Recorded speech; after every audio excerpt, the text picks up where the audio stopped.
గారు సిద్ధంగా రవి గారు నమస్తే సార్. నమస్తే వర్మ సార్, భారత్ పాక్ మధ్య యుద్ధం సో ఎలా జరిగిందో ఏం జరుగుతుందో ఇప్పుడు సిచ్యువేషన్ ఏంటన్నది ఇప్పటికీ కూడా ఒక టెన్షన్ వాతావరణం ఉంది అని చెప్పి కొన్ని కథనాలు వస్తున్నాయి.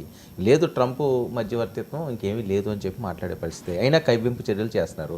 ఎందుకు మీరు ఉపేక్షిస్తున్నారు, ఇంక తాడోపేడు ఇప్పుడే తేల్చేయండి అని ఒక వర్గం. అసలు ఏంటి పరిస్థితి, ఎటువైపు దారితీస్తుంది? నిజంగా చాలా విచిత్రమైన పరిస్థితి. దాని మీద మనం ఆ రోజు కూడా రాత్రి కూడా మనం మాట్లాడేవి ఇవన్నీ ఎప్పుడు కూడా ఇది ఒక పూర్తి స్థాయిగా వెళ్ళకపోవచ్చు అనేది అయితే అందరి దృష్టిలో ఉంది. కానీ అది ట్రంప్ ద్వారా జరుగుతుంది, హఠాత్తుగా ట్రంప్ ఊడిపడి ముందుగా ప్రకటిస్తాడు అని ఎవరు ఊహించలేదు. ఎందుకంటే రెండు పెద్ద దేశాలు, అందులో ఈ భారతదేశానికి సంబంధించి మూడో పక్షం తృతీయ పక్షం ఉండదని ఎప్పుడు చెప్తూ వచ్చింది. కాబట్టి ట్రంప్ చెప్పడం, ఆ తర్వాత కాసేపటికి ఆయన విదేశాంగ శాఖ కార్యదర్శి కుదిరింది complete and immediate cease fire అన్న పద్ధతిలో చెప్పడం కొంచెం ప్రపంచాన్ని ఆశ్చర్యపరిచింది. అయితే దీనికన్నా ముందే మళ్ళీ సీజ్ ఫైర్ వైలేషన్స్, అక్కడ కాల్చారు ఇక్కడ కాల్చారు, ఇవన్నీ వచ్చాయి.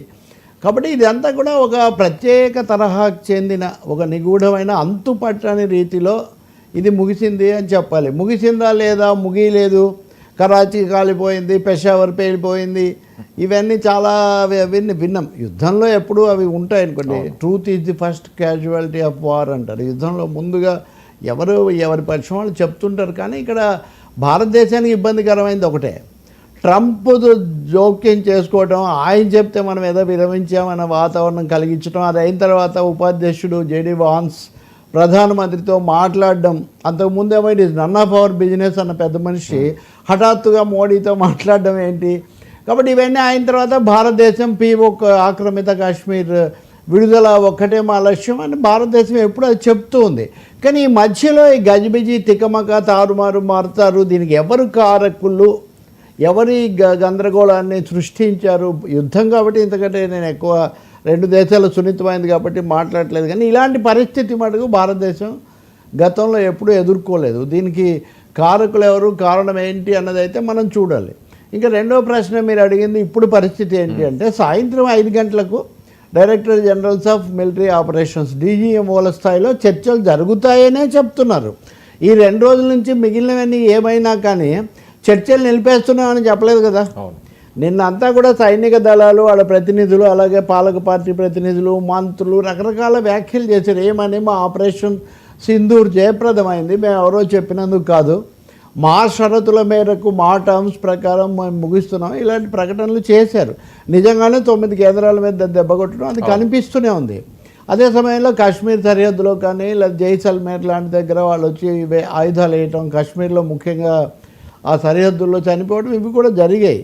కాబట్టి రెండు దేశాలు వాళ్ళు చేసేవి, వాళ్ళు కూడా మేము కూడా ప్రతీకారం తీర్చుకున్నాం. ఇక్కడ పాకిస్తాన్కు ఫేస్ సేవింగ్ అంటారు చూడండి, పరువు నిలుపుకోవడం కోసం మేము కూడా ప్రతీకారం చేసాము అనే ఒక అవకాశం ఇచ్చి తర్వాత కాల్పుల విరమణ అనే ప్రతిపాదన అమెరికా ముందుకు తెచ్చినట్టు కనిపిస్తుంది. ఇక్కడ ఖచ్చితంగా ట్రంప్ కానీ ఆయన అడ్మినిస్ట్రేషన్ కానీ పాకిస్తాన్ను కాపాడే పాత్ర వహించాయనేది చాలా స్పష్టం. మీరు చూడండి వర్మ, అంతగా గమనించలేదు కానీ జనం, అది అయిన తర్వాత ట్రంప్ నిన్న చేసిన ప్రకటన చూస్తే అసలు భారతీయులు కానీ లేకపోతే దీని మీద చాలా తీవ్ర స్థాయిలో అత్యుత్సాహంతో స్పందించిన వాళ్ళు కానీ జీర్ణం చేసుకోలేరు. India Pakistan are 2 great nations, great forces అన్న ట్రంప్.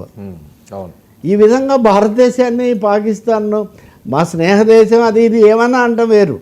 ఈ 2 గొప్ప దేశాలు అన్న తర్వాత ఇంకా భారతదేశానికి సంబంధించిన చాలా క్లెయిమ్స్, చాలా ప్రకటనలను కొంచెం వాటి మీద ఆయన నీళ్లు చల్లే పని చేశారు.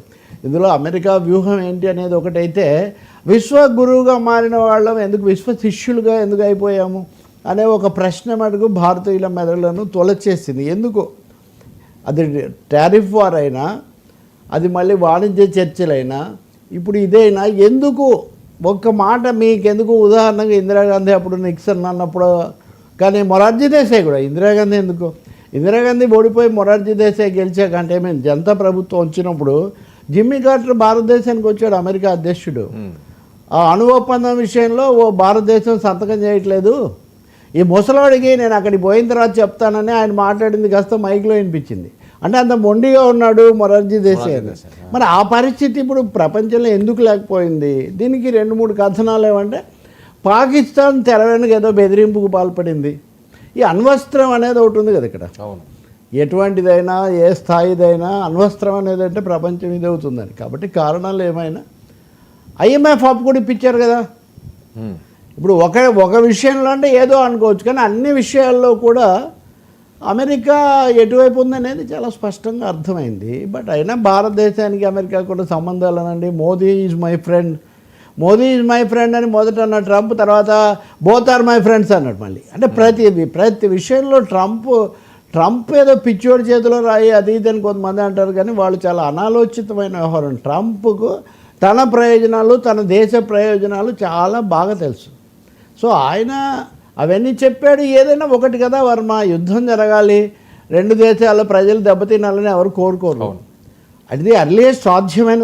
భారతదేశం కూడా కొంతమంది అంటారు, ఉదాహరణకు అసలు యుద్ధం జరిగిందా, యుద్ధం జరగలేదని ఎందుకు అంటారు, యుద్ధం అని. సరే, one battle doesn't make a war. A war consist of many battles, అంతే కదా. ఒక బ్యాటిల్ ఓడిపోతే యుద్ధం ఓడిపోయినట్టు కాదని చెప్తుంటారు. సో భారతదేశం టెర్రరిస్టులను హిట్ చేయడం అనే ఒక లక్ష్యంతో చేసింది. ఆ లక్ష్యంలో కొంత ముందుకు వచ్చింది. పాకిస్తాన్కు ఇంకా మనం ఏం చేసినా చెల్లుబాటు అవుతుందనే పరిస్థితి లేదని చెప్పింది. ఇంతవరకు జరిగింది. ఇంక ఇప్పుడు కాల్పుల విరమణ ఉదాహరణకు మీరు అడుగుతుంటే 32 విమానాశ్రయాల్లో సాధారణ పరిస్థితులు ఇప్పుడు ఎందుకు పునరుద్ధరించారు? కాబట్టి ఇంకా టెన్షన్ ఏదో తగ్గలేదు, అలాగే ఉంది అని భావిస్తే అలా ఉండదు. అలా అంత టెంపో అనేది ఒక దశలో ఒక క్లైమాక్స్కి చేరుతుంది, మళ్ళీ అది డీఎస్కలేషన్. ఇండియా ముందు నుంచి ఒకటి చెప్తుంది, we're not for any kind of escalation of war, we're all for de-escalation. Okay, but Pakistan should refrain from assisting or encouraging terrorism. అది కదా భారతదేశ వైఖరి. కాబట్టి ఏదైతే మీ హెచ్చుతగ్గులు ఏమున్నప్పటికీ, ముందు ఎవరన్నారు, వెనక ఏమన్నారు, వ్యూహాత్మకంగా పొరపాటు జరిగిందా, లేకపోతే పక్కదోవ పట్టించారా, అది కూడా జరుగుతుంటుంది కదా. అనేవి ఏమున్నా కానీ శాంతి రావటము, పాకిస్తాన్ కొంత పాఠం చెప్పామనే పరిస్థితి రావటం, అదైతే స్వాగతించదగిందే. మీరేమన్నా అంటే ట్రంప్ చేతిలో కీలుబొమ్మ కింద